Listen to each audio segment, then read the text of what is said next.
तो हेलो दोस्तों, स्वागत है आपका अपने YouTube channel next generation repair.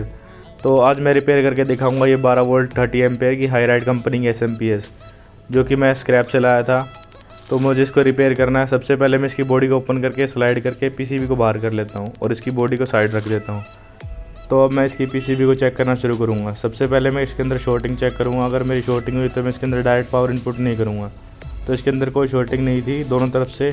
तो एक बार मैं सीरीज़ लैम्प के थ्रू इसके अंदर पावर दूंगा। सीरीज़ लैम्प से ये सेफ्टी होती है कि इसके अंदर कुछ भी अगर ख़राब होता है तो हमारा सीरीज़ लैम्प ग्लो हो जाएगा शॉर्टिंग के अंदर। तो इसके अंदर यही प्रॉब्लम थी जो कि मुझे दिख गई है। इसके अंदर फ्लक्चुएशन है बहुत ज़्यादा, जिसकी वजह से SMP स्टार्ट होने की कोशिश कर रहा है लेकिन स्टार्ट नहीं हो पा रहा है। तो हमारा फ़ैन भी हल्का हल्का मूव कर रहा है और LED ग्लो कर रही है। तो सबसे पहले सेफ्टी के लिए मुझे कैपेसिटर को डिस्चार्ज करना हो ताकि मुझे शॉक ना लगे। तो आप किसी बल्ब को लेके इस तरह पिन पे शॉर्ट करके कैपेसिटर को डिस्चार्ज कर सकते हैं। ये सेफ़ तरीका है। तो अब मैं इसकी PCB को चेक करना शुरू कर देता हूँ। तो मैं जैसे कि देख पा रहा हूँ इसके अंदर काफ़ी ज़्यादा रस्टिंग हो चुकी है, जिसकी वजह से इसकी कंपोनेंट की लेग्स जो है बिल्कुल रस्ट होकर ख़त्म हो चुकी है। तो ये यहाँ पे कैपेसिटर था, इसकी लेग बिल्कुल ख़त्म हो चुकी थी। मैं ट्विज़र की हेल्प से इस कैपेसिटर को बाहर निकाल लेता हूँ और जल्दी जल्दी बाकी कंपोनेंट को भी चेक कर लेता हूँ। तो जैसे कि मैं देख पा रहा हूँ यहाँ पे एक 10 किलो ओम की रेजिस्टेंस की लेग भी बिल्कुल हट चुकी है, जो कि रस्टिंग की वजह से ख़त्म हो चुकी है। तो रेजिस्टेंस चेक होने के बाद मैं अलग अलग कंपोनेंट को चेक करने लग जाता हूँ। जैसे कि मैं देख पा रहा हूँ यहाँ पे भी एक कैपेसिटर ख़राब था और इन तीनों जंपर में से एक जंपर बिल्कुल हट चुका था रस्टिंग की वजह से। तो अब मैं एक बार इसको सारे कंपोनेंट को बाहर निकाल लेता हूँ जल्दी से। तो मेरे कुछ इस तरह से कंपोनेंट बाहर आ चुके हैं। इसके अंदर मेरे एक 10 किलो ओम का रेजिस्टेंस है, एक जंपर है और एक कैपेसिटर है, जिसकी वैल्यू मैं आगे वीडियो में दिखाऊंगा। तो मैं एक बार बाकी कंपोनेंट्स को भी चेक कर लेता हूं जल्दी से। तो मेरे बाकी कंपोनेंट सारे बिल्कुल ठीक थे, बस इन 3-4 कंपोनेंट्स को छोड़ के। तो मैंने जैसे कि देखा मेरे सारे कंपोनेंट ओके थे। तो इस तरह की फ्लक्चुएशन का एक कारण भी हो सकता है कि इसके अंदर जो जंपर था उसकी वजह से पावर हमारी IC तक नहीं पहुँच रही थी। तो इस तरह की फ्लक्चुएशन एक कारण से और आती है कि हमारा VCC कैपेसिटर जो कि IC को पावर करता है वो वीक हो जाता है। उसकी वजह से हमारी IC को प्रॉपर पावर नहीं मिलती, जिस पे कि वोल्टेज फ्लक्चुएशन होने लग जाती है।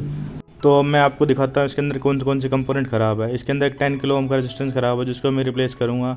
एक 35 UF का कैपेसिटर रिप्लेस करूँगा। एक 104 का कैपेसिटर रिप्लेस करूँगा।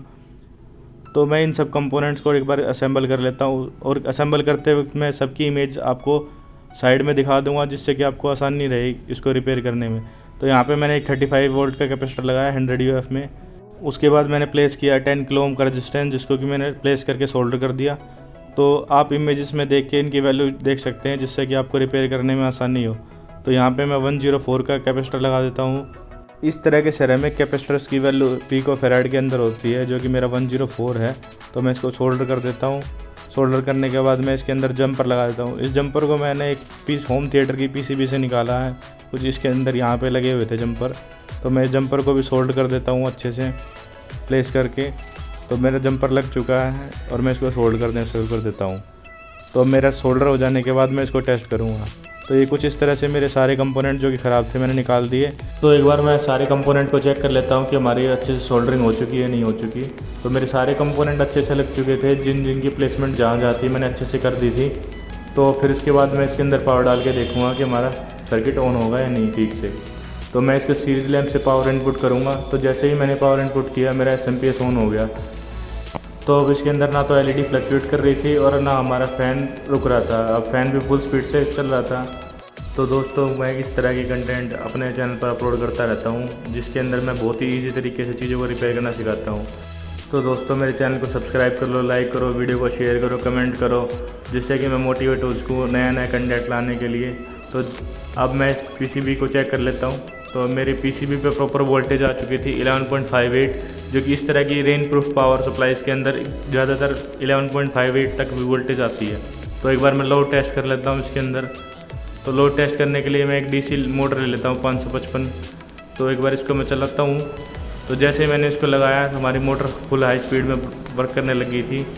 तो जैसे कि आप देख रहे हैं मेरा SMP रेडी हो चुका है बिल्कुल वर्क करने के लिए। तो अब मैं इसको खोल के साइड रख देता हूँ। तो दोस्तों मैं इस तरह की कंटेंट लाता रहूँगा। मुझे मोटिवेट करने के लिए लाइक ज़रूर करना, वीडियो को शेयर ज़रूर करना और कुछ नया सीखो तो ज़रूर कमेंट करना। और आप कमेंट के माध्यम से मुझसे सजेशन ले सकते हो किसी भी चीज़ को रिपेयर करने के लिए।